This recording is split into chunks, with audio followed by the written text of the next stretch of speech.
Daniel capítulo 5, nós vamos ler o verso 25 ao 28, inicialmente, tá? Depois nós vamos ler o capítulo todo praticamente, mas inicialmente vamos ler do 25 ao 28.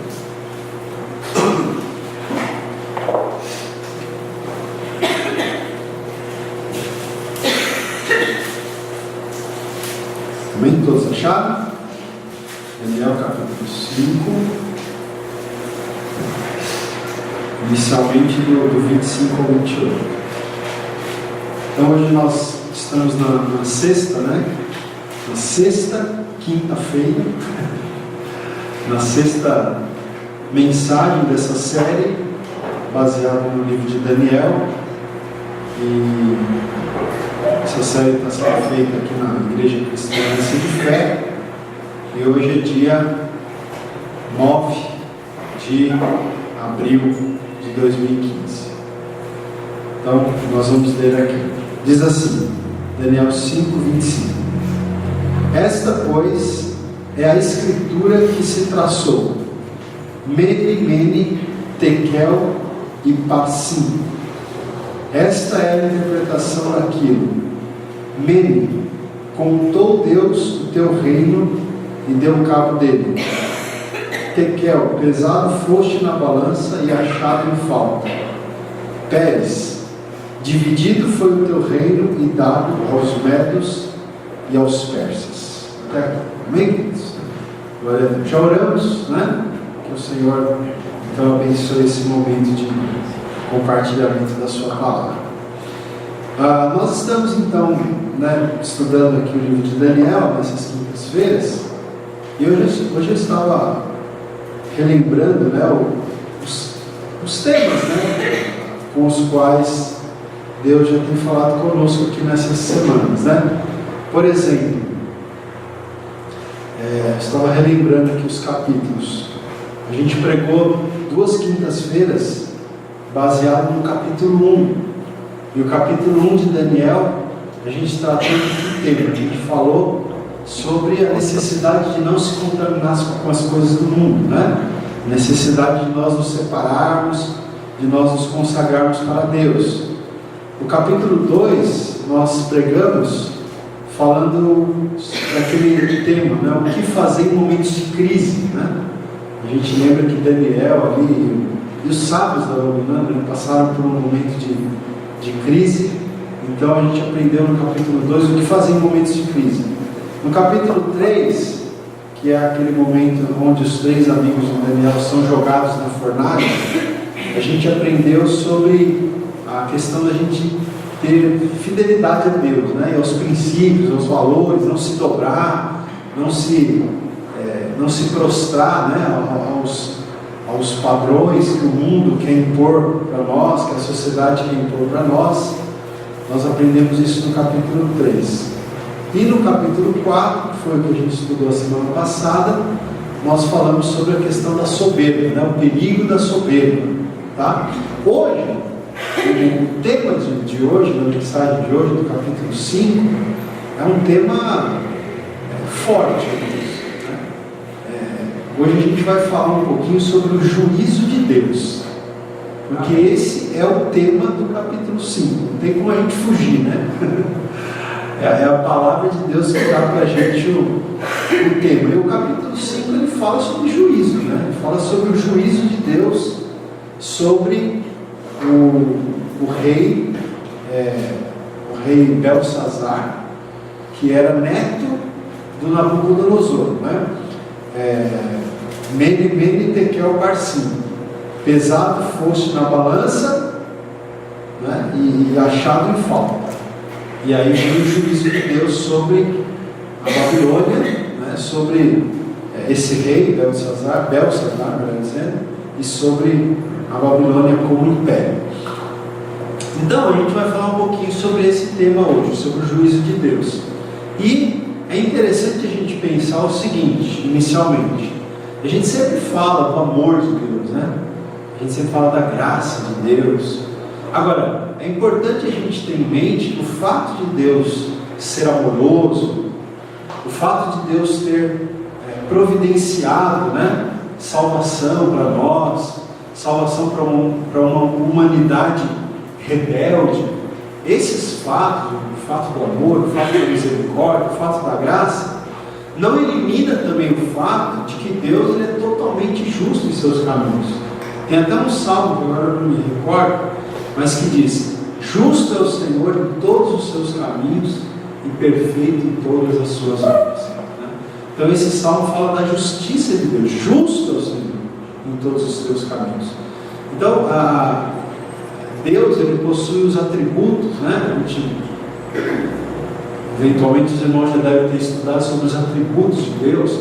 Então é verdade que Deus é onipresente, Deus é onisciente, Deus é onipotente, Deus é amoroso, Deus é misericordioso, Deus é gracioso. Então, são todos atributos de Deus.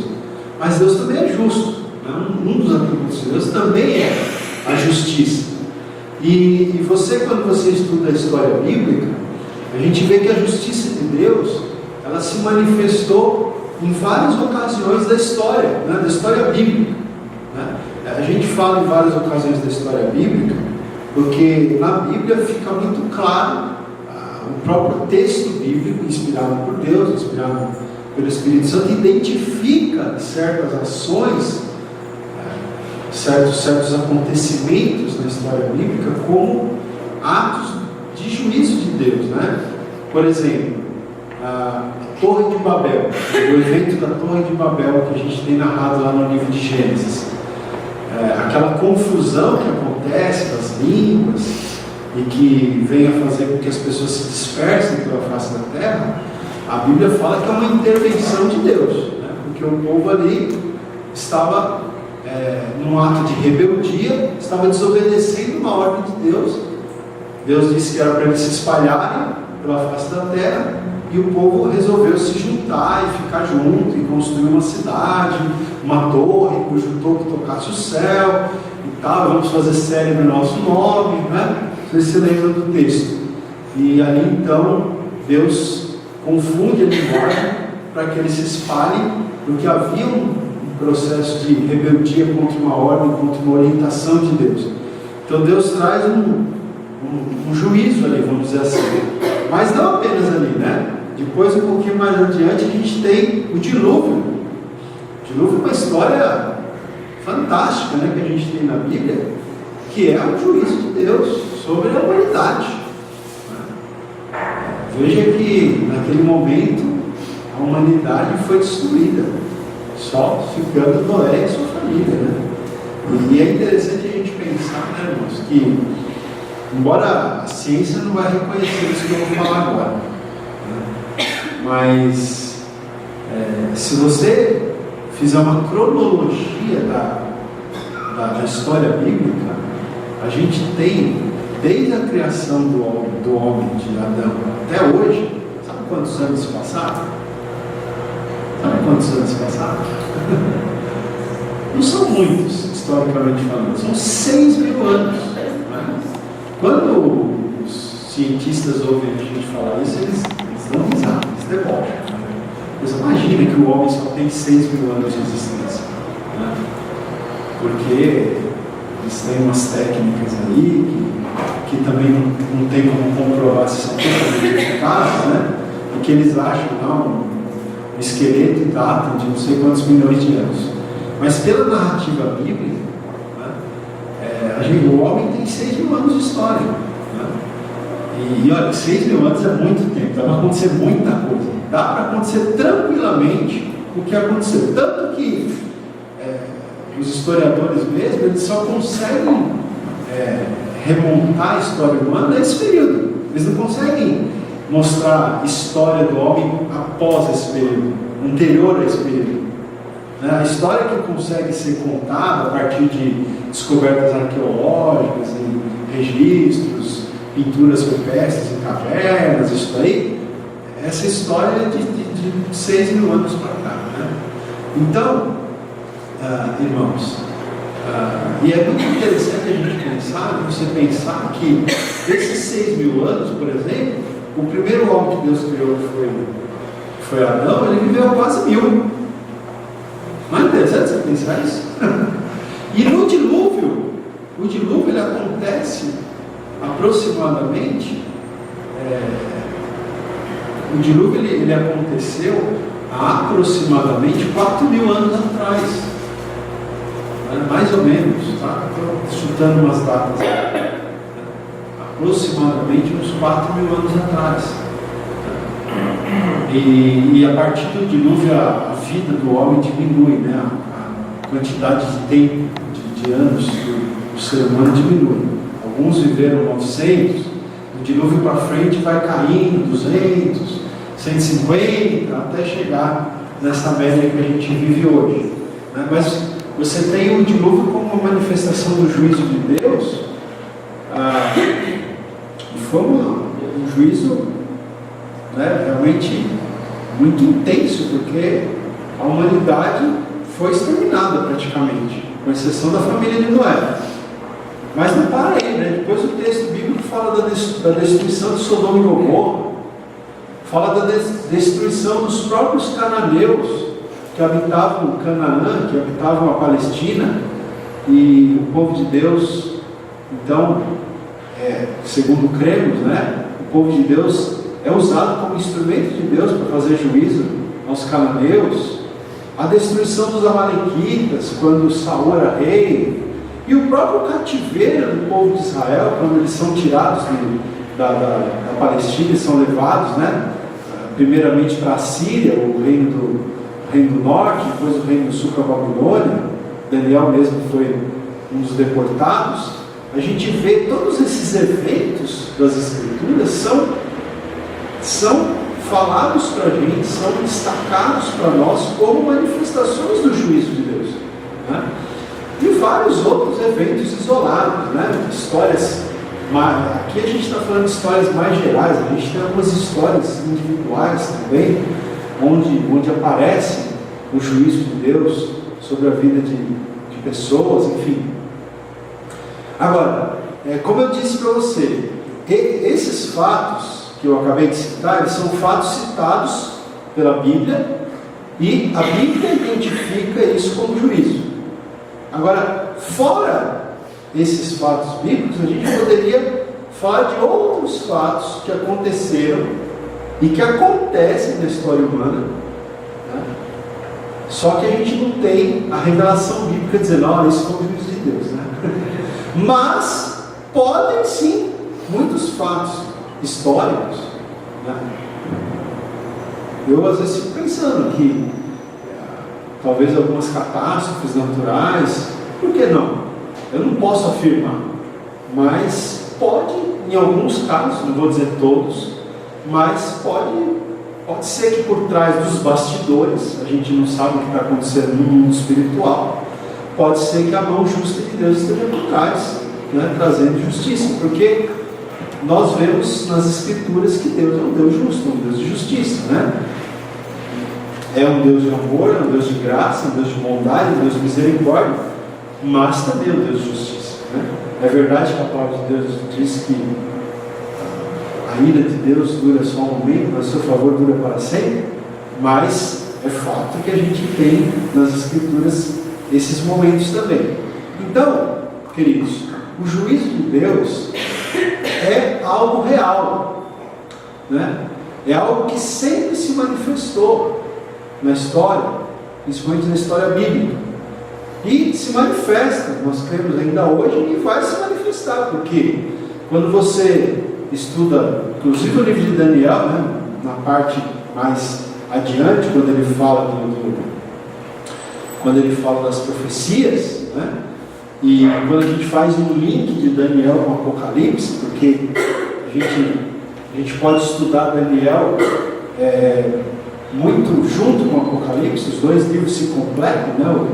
Principalmente a segunda parte do livro de Daniel com o livro de Apocalipse se completam muito esses dois livros. E esses dois livros então falam de juízos vindouros, né? O livro de Apocalipse fala das 7 taças da ira de Deus, né? Fala, enfim, de várias as trombetas, as 7 trombetas, né? Os selos, enfim, tem várias profecias de juízo de Deus que ainda virá sobre a face da terra. Então, o juízo de Deus é algo real. Vou repetir: que se manifestou, se manifesta e ainda se manifestará. E esse texto do capítulo 5 de Daniel, então, ele traz para a gente ensinamentos a respeito do juízo de Deus. Então a gente vai junto aqui caminhar juntos, vamos caminhar juntos aqui no texto e vamos extraindo então alguns desses ensinamentos sobre esse tema do juízo de Deus aqui nesse capítulo. Então vamos começar lendo do versículo 1 ao 4. Versículo 1 ao 4.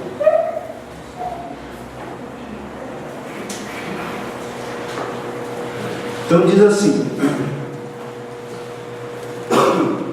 versículo 1: o rei Belsazar deu um grande banquete a 1000 dos seus grandes e bebeu vinho na presença dos 1000.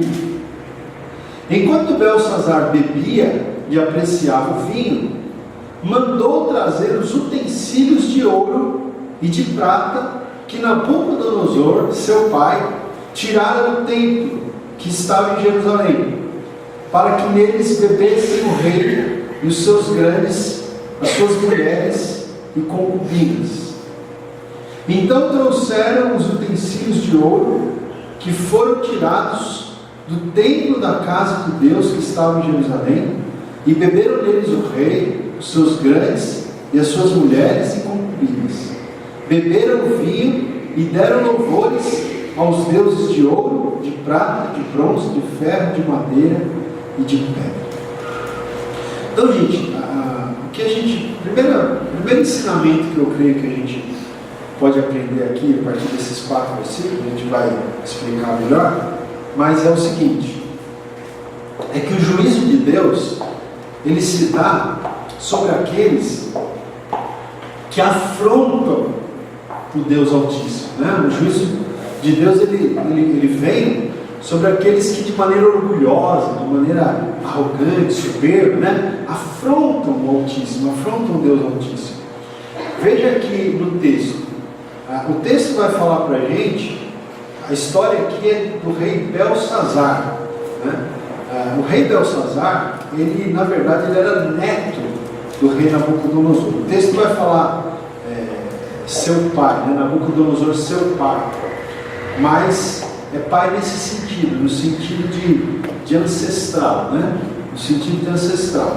O seu avô, num certo sentido, é também seu pai, certo?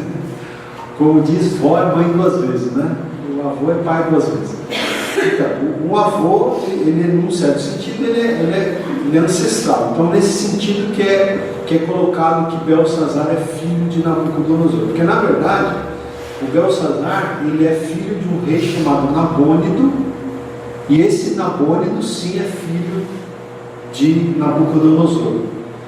Tá? E nessa época aqui, o rei Nabucodonosor já tinha falecido, né? Então vamos imaginar o seguinte: muitos anos se passaram do que aconteceu no capítulo 4 para o que acontece no capítulo 5, tá? Aqui passam-se muitos anos, porque no capítulo 4 ainda narra aquela história que Nabucodonosor fica doente, fica se comportando como se fosse um animal, né? A gente falou semana passada, né? Em função da soberba dele e tal. E Daniel ainda era talvez razoavelmente jovem na época do que aconteceu no capítulo 4.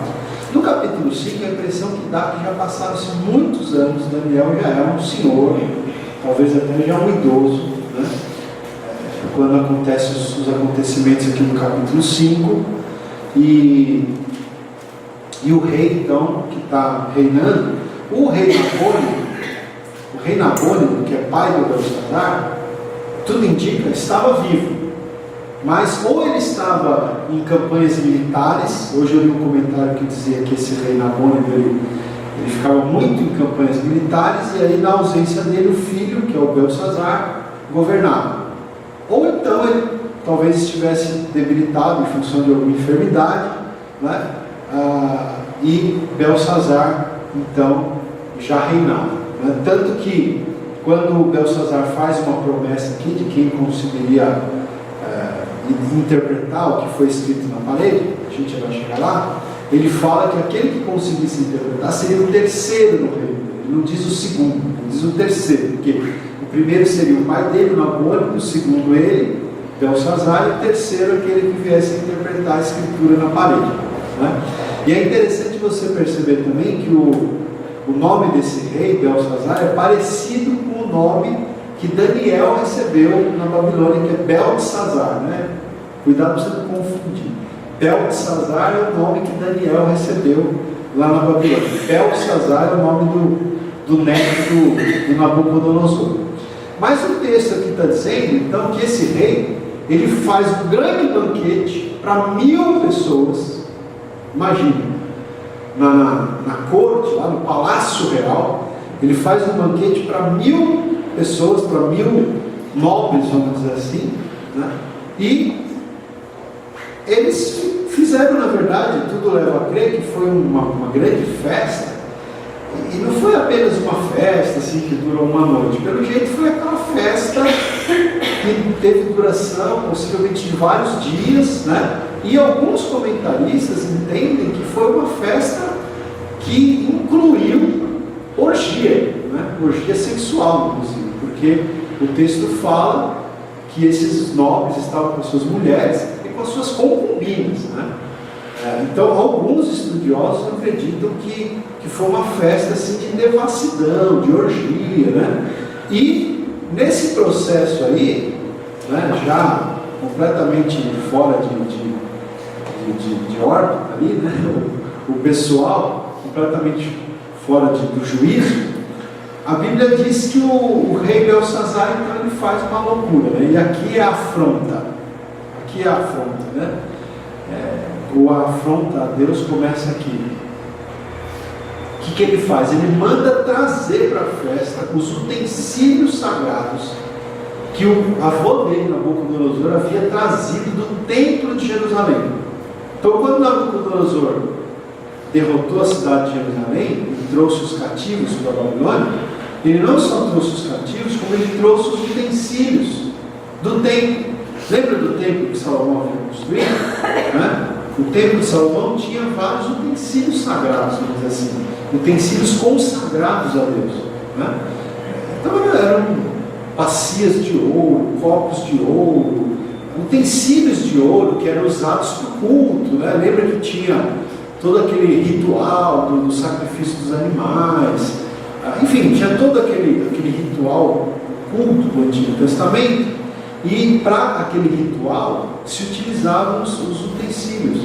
E aqueles utensílios, eles eram todos de ouro. E quando eles foram construídos, eles foram consagrados a Deus. Então eram utensílios ali considerados sagrados.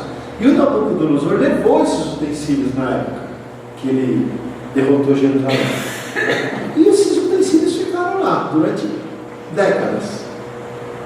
Mas nessa festa, possível orgia, o Belsazar tem a grande ideia, entre aspas, de trazer esses utensílios para eles colocarem ali no meio da bagunça, da orgia, da bebedeira, né?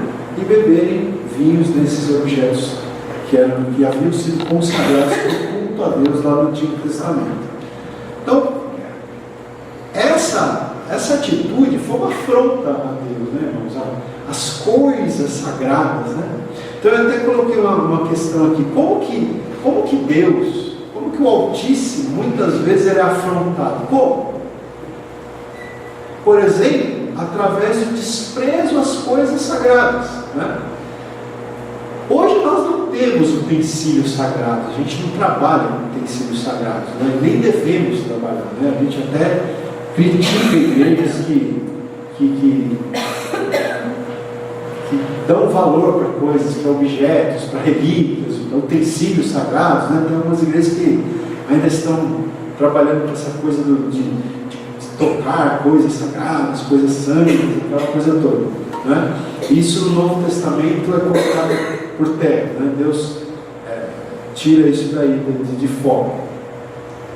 Mas existem coisas sagradas para a gente hoje, que não são objetos sagrados, mas as coisas espirituais, né? As coisas de Deus, né? E como que o Altíssimo muitas vezes é afrontado hoje, então? Através do desprezo às coisas sagradas, ou seja, as coisas espirituais, né?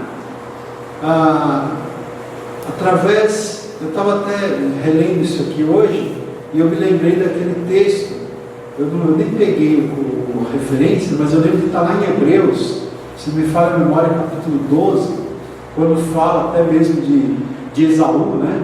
Que ele vendeu o seu direito de primogenitura, e fala que a gente não deve, o texto lá fala que nós não devemos ser profanos, como foi Esaú, o qual, por um repasto, por um prato de sopa, vendeu o seu direito de primogenitura. O direito de primogenitura ali o direito de primogenitura de Esaú era uma coisa sagrada, não é? As promessas de Deus que nós temos são sagradas, não é? Sabe, a necessidade de nós nos consagrarmos a Deus, de nos separarmos para Deus, entende? Não são coisas para você pegar, mas são as coisas espirituais, as verdades espirituais, as realidades espirituais, né? E a gente não pode desprezar isso. A Bíblia diz que Esaú desprezou, ele foi profano,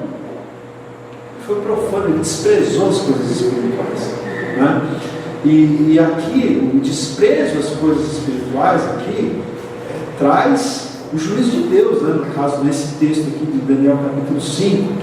E aí a gente poderia falar também da orgia, né? Como o Altíssimo muitas vezes é afrontado. Desprezo às coisas sagradas, através da orgia, através da idolatria, porque, além de tudo, ainda diz que, o texto diz que eles trouxeram os objetos sagrados, né? Profanaram, vamos dizer assim, esses objetos, e ainda adoraram os deuses de ouro, de prata, de bronze, que mais? De ferro, de madeira, de pedra, né? O culto não foi dado ao Deus Altíssimo, também nem tinha clima para isso, né? Mas foi dado para esses outros deuses aí. Então a idolatria, né? Então esse tipo de comportamento é algo que afronta o Altíssimo. E vamos perceber que o juízo de Deus vem aqui nessa história, né? Entre outras coisas, em função dessa afronta, né? Ao Deus Altíssimo. Então o juízo de Deus se dá sobre aquelas pessoas que, de maneira orgulhosa, de maneira soberba, de maneira autossuficiente, afrontam ao Deus Altíssimo. Mas não para aí, vamos ver o versículo 5 agora, do 5 ao 9. O texto diz assim: então, nesse contexto, olha só, aí acontece algo que é um milagre, uma coisa sobrenatural, né? Acontece aqui. Versículo 5 diz assim: no mesmo instante apareceram uns dedos de mão de homem e escreviam defronte do candeeiro, na caiadura da parede do palácio real.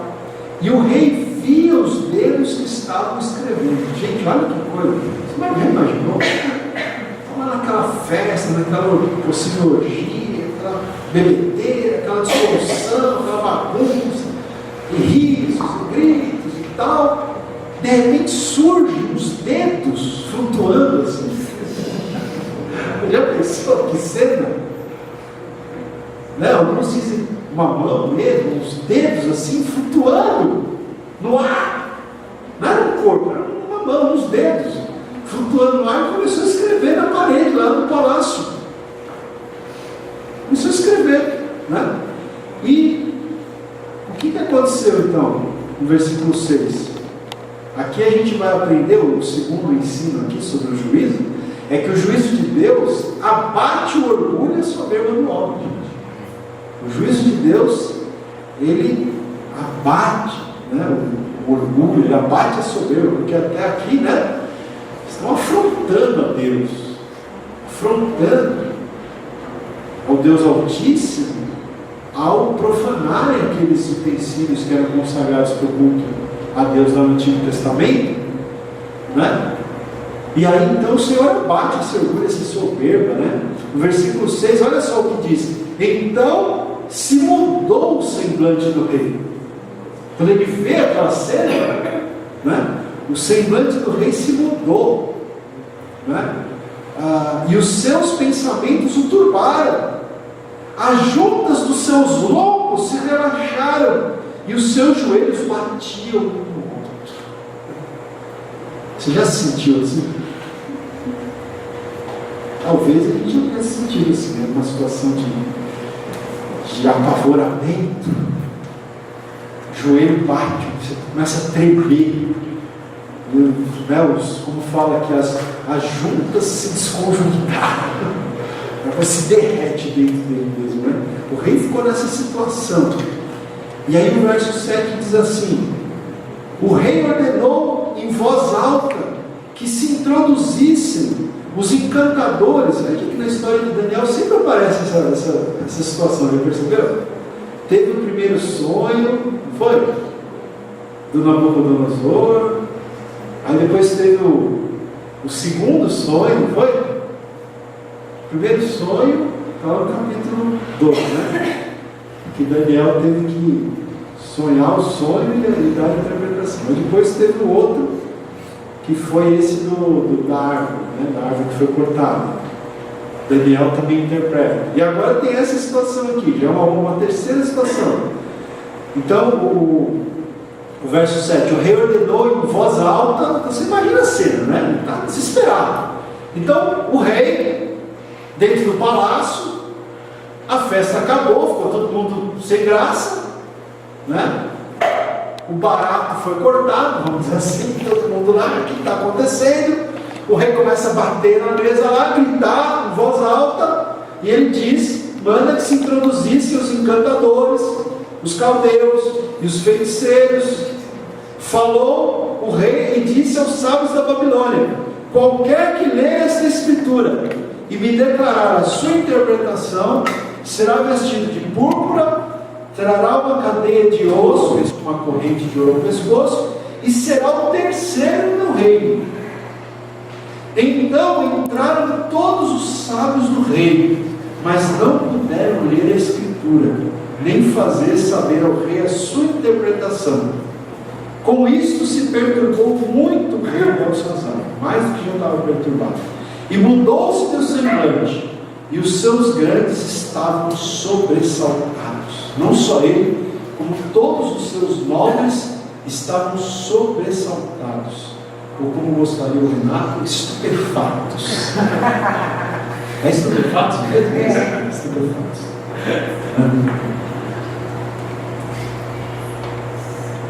Estavam todos sobressaltados, estupefatos, né?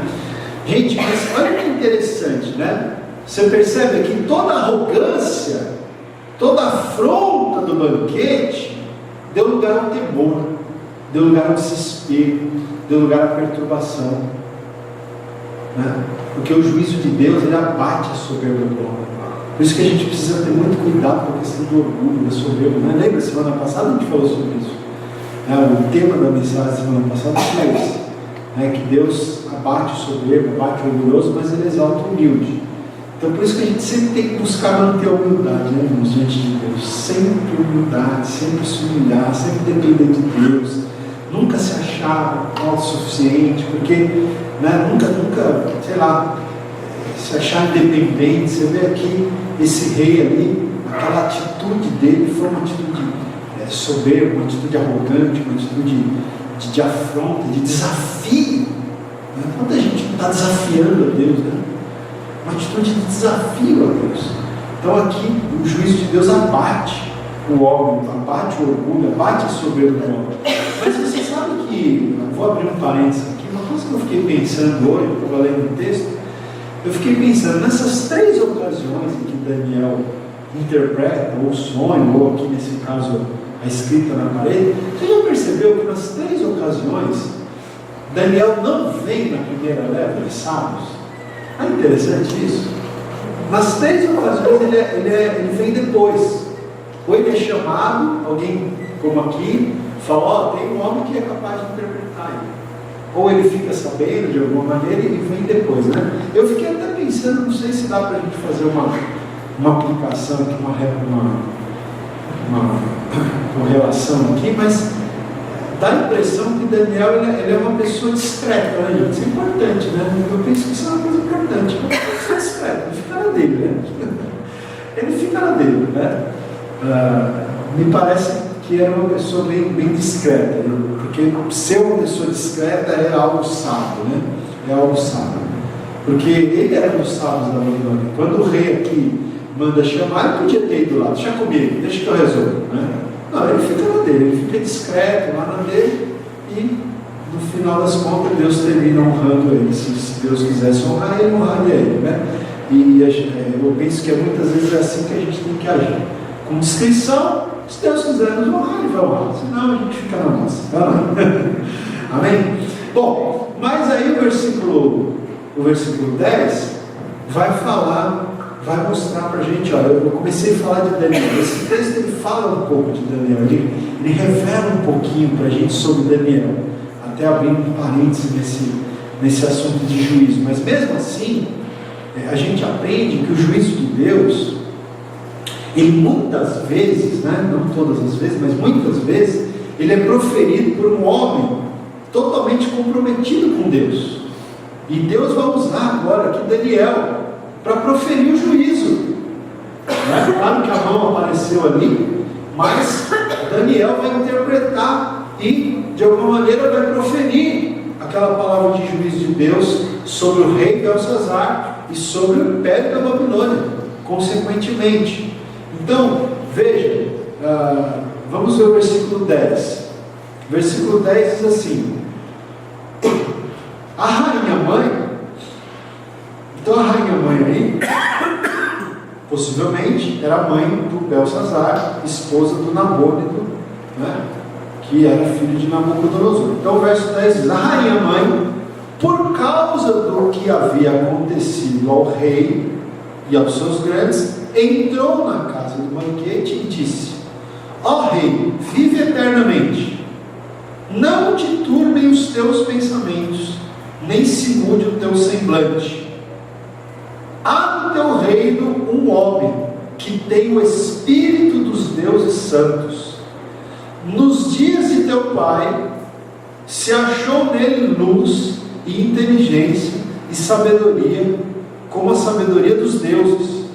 Teu pai, o rei Nabucodonosor, sim, teu pai, ó rei, o constituiu chefe dos magos, dos encantadores, dos caldeus e dos feiticeiros, porquanto espírito excelente, conhecimento e inteligência, interpretação de sonhos, declaração de enigmas e solução de casos difíceis se acharam neste Daniel, a quem o rei pusera o nome de Belsazar. Chame-se, pois, a Daniel, e ele dará a interpretação. Então a gente vê aqui, irmãos, o que? Veja que um verdadeiro profeta de Deus, né? Eu já falei da discrição, me parece que Daniel era uma pessoa discreta, né?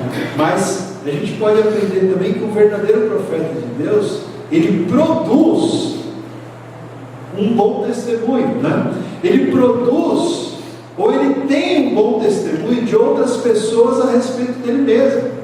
Veja aqui que a rainha mãe deu um testemunho fantástico a respeito de Daniel. Falou: olha, não fique preocupado, rei, porque tem um homem aqui no seu reino que é capaz de interpretar essa escrita na parede. Fica calmo, não fica perturbado. Mal ela sabia qual era a interpretação, né? Mas ela dá um testemunho maravilhoso sobre a vida de Daniel aqui, né? Então veja, um verdadeiro profeta, irmãos, ele pode até não ser amado, ele pode até não ser amado, mas as pessoas não podem negar a graça de Deus, a unção de Deus, a integridade, né, de Deus sobre a vida dessa pessoa. E isso foi aqui o testemunho da própria rainha. Mas não para aí, olha, o versículo 13 diz assim: a gente vai ver também que um profeta de Deus, um verdadeiro profeta, o coração dele não está deslumbrado coisas materiais, com riquezas materiais, né? Olha o versículo 13, diz assim: então Daniel foi introduzido à presença do rei. Falou o rei e disse a Daniel: és tu aquele Daniel dos cativos de Judá, que o rei meu pai trouxe de Judá? Tenho ouvido dizer a teu respeito que o Espírito dos deuses está em ti, e que em ti se acham luz, inteligência e excelente sabedoria. Acabam de ser introduzidos à minha presença os sábios e os encantadores para lerem essa escritura e me fazerem saber a sua interpretação, mas não puderam dar a interpretação destas palavras. Eu, porém, tenho ouvido dizer de ti que podes dar interpretações e solucionar casos difíceis. Agora, se puderes ler esta escritura e fazer-me saber a sua interpretação, serás vestido de púrpura, terás cadeia de ouro ao pescoço e serás o terceiro no reino. Então olha a resposta que Daniel dá para o rei. Então respondeu Daniel e disse na presença do rei: os teus presentes fiquem contigo, e dá os teus prêmios a outrem. Todavia lerei ao rei a escritura e lhe farei saber a interpretação. Eu estava lendo hoje isso aqui, eu lembrei do caso do profeta Eliseu. Lembra do profeta Eliseu? Quando Naamã, né, foi até Samaria para ser curado da lepra, né? E ele levou um monte de presentes e tudo, né? E o Naamã, o Eliseu, ele não quis aqueles presentes, né? Então a gente vê aqui que o verdadeiro profeta de Deus, né, ele não se encanta com as promessas dos homens, né? O seu coração está deslumbrado em fazer a vontade de Deus, e não com as riquezas materiais. Aqui o Daniel também, até porque, né, Daniel vai saber, na sequência, ele vai perceber, ele vai ter a revelação de Deus, de que o reino do Belsazar não passaria daquela noite. Então nem adiantaria essas promessas todas, porque, né, o reino não passaria daquela noite. E outra coisa também que a gente vai ver aqui na sequência, né, sobre o verdadeiro profeta, é que ele não fala para agradar homens, né? Essa aqui é a parte mais difícil para um profeta. Ele não fala para agradar homens, mas fala o que precisa ser falado. Doa quem doer, mesmo que isso signifique risco para si mesmo, porque o que o Daniel vai falar para o rei agora, gente, ele vai falar, né, o que está lá escrito, né? Ele tem que revelar, ele tem que transmitir a mensagem de Deus. E a mensagem de Deus era uma mensagem dura, era uma mensagem de juízo, e ele não podia contemporizar aqui, ele não podia, né, mudar a mensagem, ele não podia inventar uma nova mensagem, porque o profeta de Deus ele não fala para agradar homens, mas ele precisa falar o que tem que ser falado, né? Mesmo que isso signifique risco. Ele poderia falar aquilo, e o rei, naquela época, os reis eram absolutos, ele podia simplesmente mandar matar Daniel, né? Mas ele tinha que passar a mensagem do Senhor, né? Mas ok, vamos lá, a gente fez um parênteses aí para falar de algumas características de um verdadeiro profeta, mas o tema central é o juízo de Deus. Então a gente vai ler agora do versículo 18 em diante, para a gente mostrar o seguinte, queridos. O que a gente vai aprender aqui do verso 18 em diante? Também, que o juízo de Deus, ele se dá sobre aquelas pessoas que não se dispõem a aprender as lições da história. Grave isso é interessante, né? O juízo de Deus, ele se dá sobre aqueles que não se dispõem a aprender as lições da história. E isso tem bases bíblicas realmente muito fortes, né? Olha, o versículo 18 diz assim: ó rei,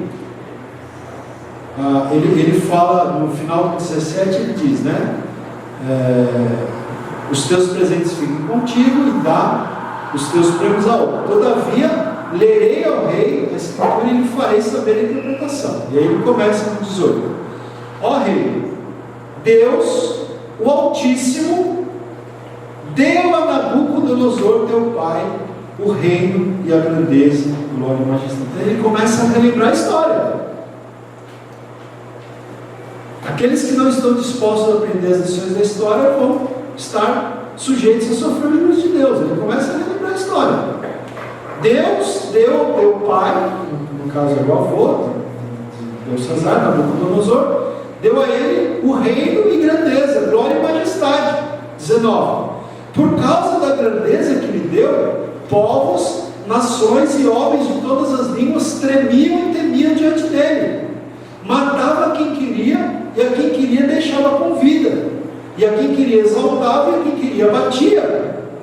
Quando, porém, o seu coração se elevou, e o seu espírito se tornou soberbo e arrogante, foi derribado do seu trono real, e passou dele a sua glória, que foi a mensagem que a gente pregou semana passada, lembra?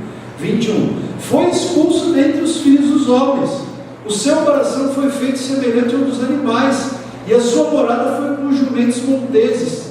Deram-lhe a comer erva como aos bois, e do orvalho do céu foi molhado o seu corpo, até que conheceu que Deus, o Altíssimo, tem domínio sobre o reino dos homens, e a quem quer constitui sobre ele.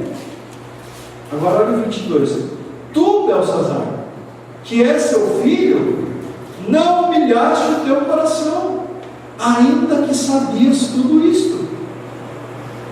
E te levantaste contra o Senhor do céu, pois foram trazidos os utensílios da casa dele perante ti, e tu e os teus grandes, e as tuas mulheres, e as tuas concubinas, bebeste vinho neles. Além disso, deste louvores aos deuses de prata, de ouro, de bronze, de ferro, de madeira, de pedra, que não veem, não ouvem, nem sabem, mas a Deus em cuja mão está a tua vida, e todos os teus caminhos, a Ele não glorificaste. Olha que palavra, hein? Dá para dar uma tremidinha, né? Gente, que palavra, né? Você sabendo de tudo, você não se humilhou. Você conhecendo a história, conhecendo o que aconteceu com o teu antepassado, você não se humilhou. Por isso é que vai vir sobre você o juízo de Deus, né? Ele vai dizer nessa sequência. O juízo de Deus, ele se dá sobre aqueles que não se dispõem a aprender com as lições da história. Tem um texto que eu queria ler, vou pedir para algum ler para mim, é 1 Coríntios capítulo 10, deixa Daniel 5 aberto aí, que é o nosso texto básico, né? Mas é um texto muito interessante, que é 1 Coríntios 10, 6, 11 e 12. Quem pode ler para mim?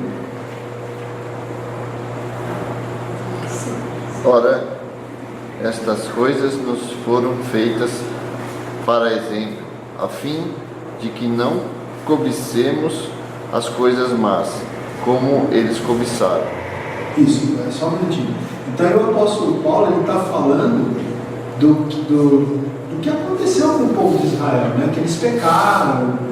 Paulo vai falar aí de vários dos pecados do povo de Israel no período, principalmente depois que eles saem do Egito e tal, né? E o texto, versículo 6 fala, pode repetir então, cara? Ora, estas coisas nos foram feitas para exemplo, a fim de que não cobicemos as coisas más, como eles cobiçaram. Como eles cobiçaram, né? Aí o verso 11 agora, 11 e 12. Ora, tudo isto lhes acontecia como exemplo, e foi escrito para aviso nosso, para quem já são chegados os fins dos séculos. Isso, 12. Não. Aquele, pois, que pensa estar de pé, olhe, não caia. Isso, aquele que pensa estar de pé, olhe para que não caia, né? Então veja aí, nesse texto de 1 Coríntios 10, o apóstolo Paulo ele mostra a história de Israel. A gente não tem tempo para ler tudo aqui, mas ele vai falando dos pecados do povo de Israel e as consequências que eles sofreram. Inclusive, aquele povo que saiu do Egito não conquistou a terra prometida, né? E aí ele fala, essas coisas foram escritas para exemplo para nós, para que não aconteça conosco a mesma coisa que aconteceu com eles. Então eu repito aqui o princípio que a gente está aprendendo. O juízo de Deus se dá sobre aqueles que não se dispõem a aprender com as lições da história, né? Eu lembro que uma vez eu peguei até um livro para ler, um livro cristão, né? De um pastor siciliano até, que ele fala, né? Lições da história que não podemos esquecer, né? Porque infelizmente o próprio povo de Deus muitas vezes esqueceu, né, do passado, das lições da história, e isso termina trazendo consequências. Então aqui nós vemos isso aqui, né? Que o profeta Daniel, antes de interpretar, né, porque a mão que apareceu lá na parede escreveu lá, Mene, Mene, Tekel, Parsim. Antes de ele interpretar aquelas palavras, ele dá essa introdução: você sabia, e mesmo assim você não se uniu, mesmo assim você não se uniu, né? Será que nós temos, irmãos, nos deixado aprender com as lições da história, tanto com a nossa própria história como com a de outros? É importante isso. Mas vamos seguir adiante. Versículo 24. Agora nós vamos aprender aqui que o juízo de Deus, ele se dá através do processo de enumerar, pesar e dividir. Ou seja, enumerar, ou seja, contar, pesar e dividir, ou seja, sentenciar, né? Porque o versículo 24 diz: então, da parte dele, né, como você não atentou para as lições da história, então, verso 24, da parte dele, da parte de Deus Altíssimo, foi enviada aquela mão que traçou essa escritura. 25, esta coisa é a escritura que se traçou: Mene, Mene, Tekel e Parsim. Esta é a interpretação daquilo. Mene, contou Deus o teu reino e deu cabo dele. Contou, enumerou os seus pecados, os seus atos de injustiça. Deus contou, né? Tekel, pesado foste na balança e achado em falta, né? Deus não apenas contou os pecados, mas pesou os pecados. E Pérez, dividido foi o teu reino, dado aos médios e aos persas. Então aqui a sentença: Deus contou, pesou e deu a sentença, né? Então é assim que acontece, né? Veja que interessante que essas palavras, Mene, Tekel e Parsim, estava lendo hoje no comentário, que elas são palavras, se não me engano, agora não me lembro, acho que são aramaicas, se não me engano, né? Se não me engano, são palavras aramaicas, mas são palavras que já existiam, não é? Então elas foram escritas na parede, elas não eram palavras totalmente desconhecidas, né? Só que precisava de uma interpretação, né? E Daniel, ele não apenas leu as palavras, como ele deu a interpretação das palavras, né? A palavra Mene tem a ver com essa ideia de contar, a palavra Tekel tem a ver com essa ideia de pesar, e a palavra Parsim, né, ou Pérez, tem a ver com essa ideia de dividir, né, ou de sentenciar. Então Daniel, ele consegue ter essa interpretação e ele passa aqui, né? Então, gente, a gente vê que na história do juízo de Deus, né, como a gente falou aqui no início, são várias manifestações de juízo de Deus. Na história do juízo de Deus, o procedimento que Deus usa é esse: ele conta os pecados são pesados e a sentença é trazida, né? Você veja que quando Deus desaloja os cananeus da terra de Canaã para dar a terra aos filhos de Israel, a Bíblia diz, né, que o cálice da ira de Deus tinha transbordado, né? Então é como se fosse um cálice que vai se encher. No momento que ele transborda, a ira de Deus se manifesta. E enquanto ele não transborda, muitas vezes os homens acham que Deus não vai fazer nada, não faz até agora. Às vezes as pessoas vão abusando da graça, abusando da graça de Deus, do amor, da misericórdia, da benevolência. Até agora Deus não fez nada. Mas Deus ele é misericordioso, Ele dá tempo para a gente se arrepender. Por isso que é importante o arrependimento, a mudança de rumo, se necessário for.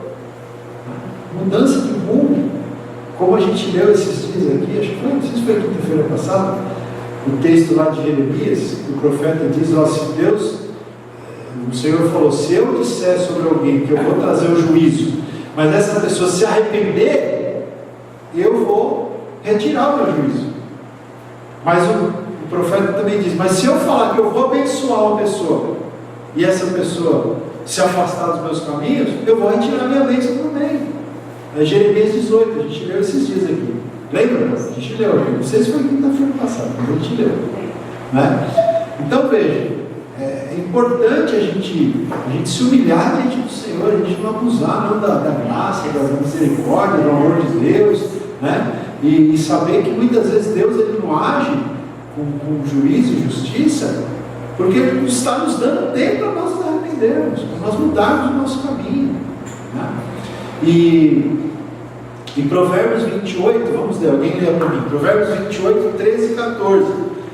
Esse texto diz que Deus está disposto a perdoar, desde que haja arrependimento e que haja mudança.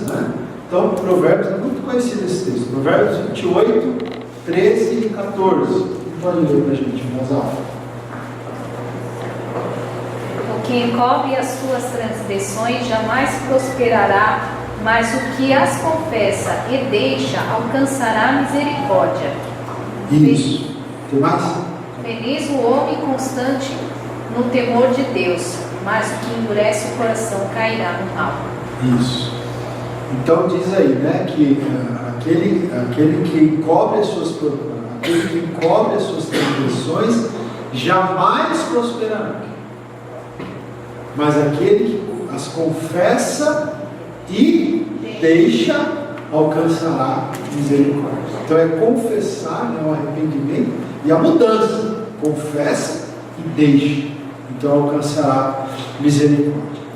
Ok? E para a gente fechar, versículo, a gente lê até o 28, versículo 29, ainda até diz, no 29, talvez o rei tivesse, quem sabe, querendo mudar, mas agora já era tarde.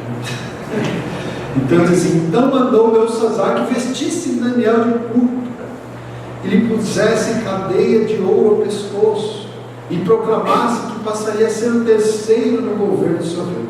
Só que aí o verso 30 diz assim: naquela mesma noite, gente, tudo aconteceu ali, ato contínuo, possivelmente logo depois que Daniel dá a palavra, naquela mesma noite, foi morto Belsazar, rei dos caldeus, e Dario, o Medo, com cerca de 62 anos, se apoderou do reino.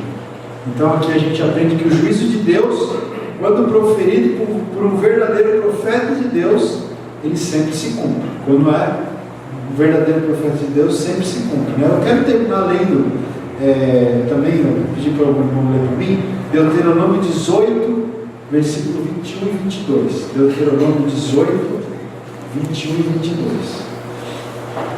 Mas veja que interessante, aqui, queridos, esse texto aqui, essa narrativa aqui, quando diz aqui que naquela mesma noite o rei Belsazar foi morto, e o rei Dario, que era o rei dos Médios, ele se apodera do império. Então aqui é a queda do Império Babilônico, e o ressurgimento, melhor dizendo, do Império dos Médios e dos Persas. Então na história bíblica você tem essa sucessão dos impérios. Primeiro foi o Império Assírio, depois veio aqui o Babilônico, na sequência veio os medos e os persas. Tá? Então, é aqui que acontece a queda do Império Babilônico e o surgimento do Império dos Medos e dos Persas, e é durante o período dos Medos e dos Persas que os reis, o Ciro, né, um dos reis deles, permite que o povo volte para Jerusalém, reconstrua a cidade, o templo, os muros e tudo mais. Tá? Mas, para a gente fechar, então, para encerrar, Deuteronômio 18, 21 e 22. E se disseres no teu coração, como conheceremos a palavra que o Senhor não falou? Quando tal profeta falar em nome do Senhor, e tal palavra se não cumprir, nem suceder assim, esta é a palavra que o Senhor não falou. Com soberba e a falou o tal profeta. Não tenhas temor dele. Isso, então esse texto que está falando, você leu o 21? 22? É. 22 também? Então, esse texto fala sobre como você identificar um verdadeiro profeta. Né? Se ele disser que vai acontecer alguma coisa e não acontecer, não é profeta de Deus. Não tema esse profeta, porque ele disse que o Senhor falou, mas o Senhor não falou. Porque o juízo de Deus, quando ele é proferido por um verdadeiro profeta, ele sempre se cumpre. Daniel acabou de falar, a profecia se cumpriu, ato contínuo, não é não? Que tenha que acontecer necessariamente em seguida, mas nesse caso aqui aconteceu em seguida. Amém, irmãos? Então vamos ficar de pé na presença do Senhor, né? Que o Senhor nos dê graça para a gente realmente ter o temor de Deus na nossa vida, né? Tem um versículo lá em Romanos capítulo 11, em que o apóstolo Paulo diz assim: considerai a bondade e a severidade de Deus.